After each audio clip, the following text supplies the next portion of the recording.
Hi everybody, this is Joe Jurek and welcome back to Joe Jurek's Real Estate Investing Adventures. How you doing today?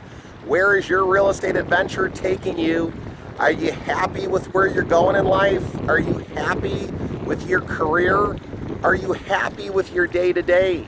If you're not, you gotta get on your real estate. I'm telling you right now, don't put your book on the shelf. Don't turn off the computer.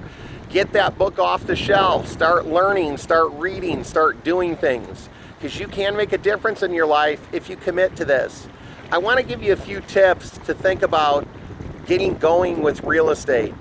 I really want you to understand that it's just trying to do one thing each day, trying to network with the right people, trying to build a power team. All these things are possible if you put in the time and the effort.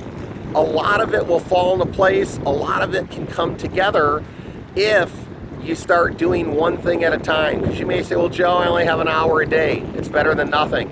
Or Joe, I only have a few hours a week. It's better than nothing. I know that you can do this. You got to commit. So here is the, assignment for this video. Make sure you sit down and carve out certain time during the week that you can do things and stick to it. Okay? So until next time, go make it a great day. Believe and achieve. Take care. Bye-bye.